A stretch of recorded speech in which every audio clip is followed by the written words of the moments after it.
Most individuals suffering from mental illness are nonviolent. Only about 5% are, which is a major concern for the police department. As a law enforcement officer, we have the opportunity to avert these tragedies by recognizing symptoms, intervention, and getting the appropriate care for the individual. The training that we're emphasizing here will enable you to recognize symptoms of people who are mentally ill, have autism, Alzheimer's, any number of diseases. It's important because probably upwards of 20% of the people you'll encounter during your regular course of business as police officers have one of these ailments. Training our men and women in law enforcement consists of a 40-hour curriculum that includes Introduction to Crisis Intervention Team, or CIT, hearing distressing voices, stigma, interaction and communication, psychiatric medications, suicide prevention, CIT resources, CIT tracking reports and commitments, mental health first aid, substance abuse disorders, site visit, developmental disabilities, legal issues, Americans with Disabilities Act, or ADA, role play and escalation techniques. Every single individual who takes that oath of office and puts on that uniform every day to go out in service to others has run across individuals with severe issues. And we've all seen what these issues are, and they do flag for us constantly.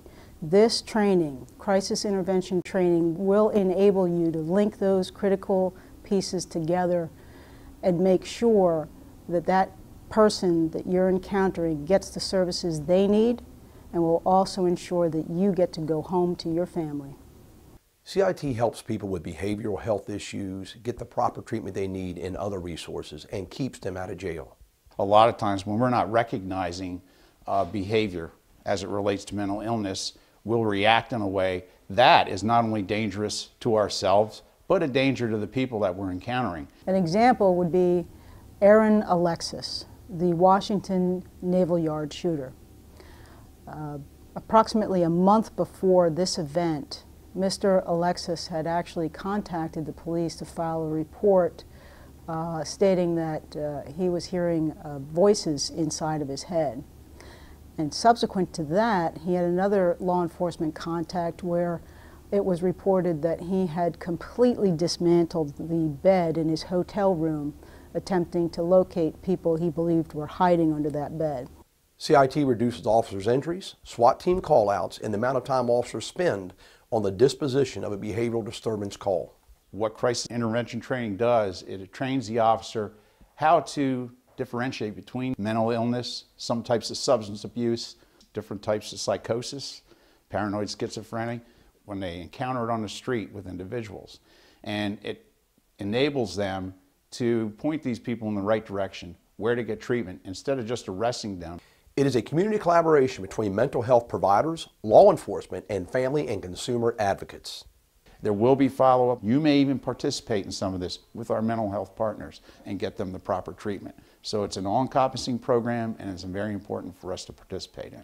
We've seen a dramatic increase from those suffering from mental illness, and working very closely with our mental health professionals, we're getting these individuals the treatment they deserve, not in a jail cell, but getting them the proper mental health treatment they deserve. The 40-hour crisis intervention training course is an invaluable tool to add to the officer's portfolio. That's why this training is so important for officers to participate in. No matter what position you happen to be serving in within an agency, the ability, the very ability to prevent the next tragedy from unfolding will be such a tremendous boost for your entire community. Our goal through this training is to educate all law enforcement personnel in the proper response when dealing with mental health illnesses throughout our communities. Within days after he got back from his training in Montgomery County, he encountered a subject who was wielding 2 knives. Because of his training, he recognized some of his behavior to be that of a mentally ill person. He actually knew what his condition was, and he was able to talk his way through it. While we recognize mental illness more today than ever before, there's still a lot to be learned. And really, any time that you can prevent a tragedy from happening, not only have you saved yourself, a lot of time, a lot of effort, a lot of work, but you've also served your community, the greater community. And we in law enforcement know we can do a much better job. Yes, this is about officer safety and helping us as police officers and helping our police departments. But the most important thing is it helps the people that we serve. We have become very, very good at responding to these types of critical incidents. We now have to take everything that we've learned and step our game up. We can prevent many of these tragedies from ever unfolding, and that's what our responsibility is today.